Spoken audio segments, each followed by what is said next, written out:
Hello everyone. Have you ever wondered? It is impossible to make a modern web application without using JS events. JS events are the hidden superheroes of your web apps. Think about it. Every time you press a button, type something, or a page loads, they are the one making it all happen. My name is Naveen, and today we're going to talk about these JS events. Events are the interactions performed by the users or system within the web application. For example, click, type, browser resize, etc. On these basis, there are the types of event, such as mouse event, pointer event, keyboard event, and many more. Let's learn how we can utilize JS events to make an application interactive.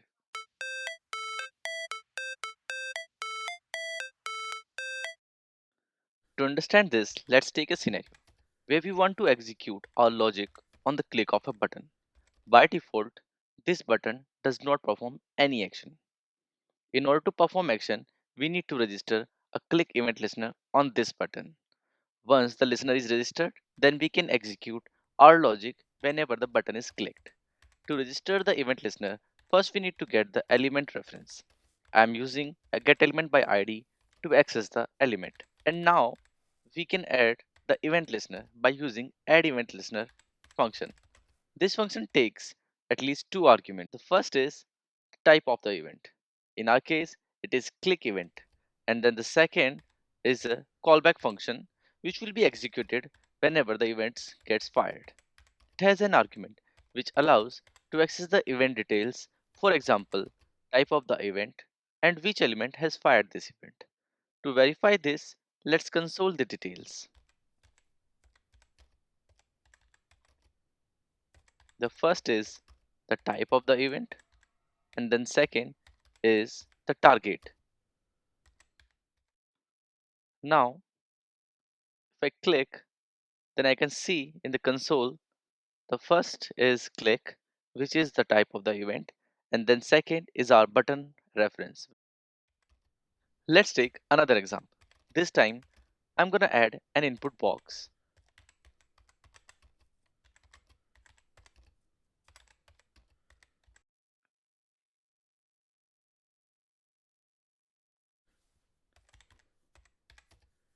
and I'm going to assign an event listener similarly the way we have done with button. So this time the event name would be key up, and in the callback function we will add a console just to verify what are the details we are getting with this event.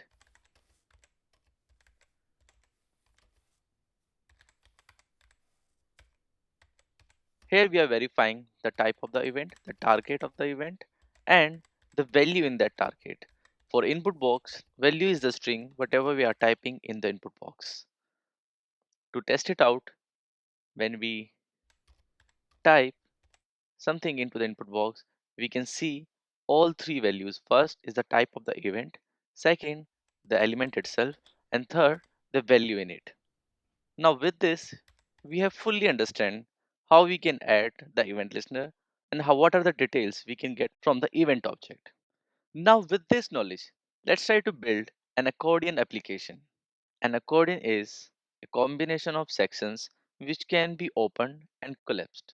To see the more details about them. At a time, only a single section can be opened, rest should be collapsed. I have already made the basic UI skeleton and added three accordions. Within the accordion, I am using header tag and a div section. By default, the detail section is hidden. I'm using display none. And for the hint, I am using a plus sign which will be changed to a minus sign whenever the accordion is in opened state. To test it out, let's just add this opened attribute into the developer tool.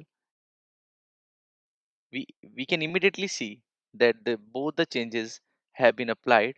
The plus sign has been changed to the minus and the content is visible now. Let's do the same thing on some other accordion, and this is also working. So great. Now we can use this attribute in order to show and hide the accordion. In order to do this in JavaScript, we can use set attribute. So let's add the attribute, and in order to remove the opened attribute, we can use the remove attribute. Both seems to be working. Before starting implementation, let's plan how we are going to do it. So on the click of header tag, I want to open that particular accordion and minimize and collapse the other accordions. To do so, let's add the click listener on all the header tags within the accordions.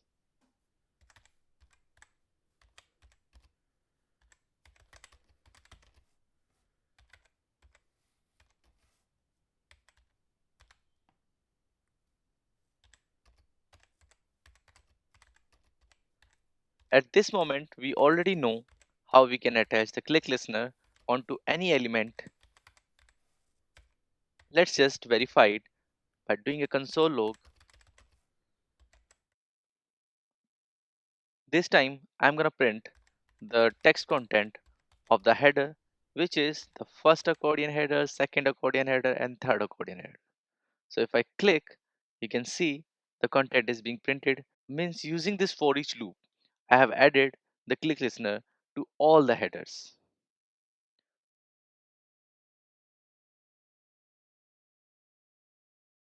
Now, as we already have these click listeners, we can execute our logic. As per our logic, we need to add the opened attribute on the accordion. To get the respective accordion from the header, we can use closest function. Closest function takes the CSS selector and provides the nearest matching element. In this case, we are using dot accordion and we will get the matched accordion. On this matched accordion, we can set the opened attribute.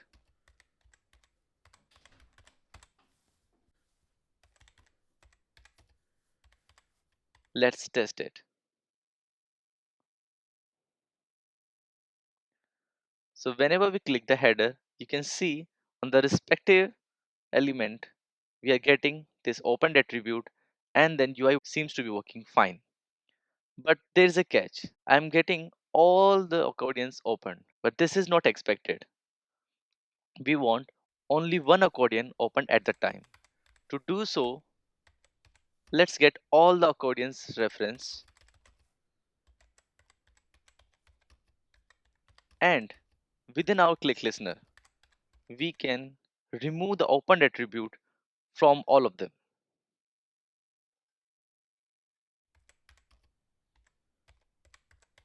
With this approach, first we are cleaning all the opened attribute so that we can minimize other accordions, and then adding opened attribute only to the respective accordion. And with this, our accordion application seems to be working fine. I know there would be many better ways of doing this, but this is something I have came up to make you understand the usage of event listeners and then how we can utilize them for our applications. Still, there is a catch in the application, and if you would have noticed, we have added the click listeners in the loop. Means we are adding multiple click listeners. That can be a performance bottleneck for our application. So in the next video, we will see how we can mitigate that.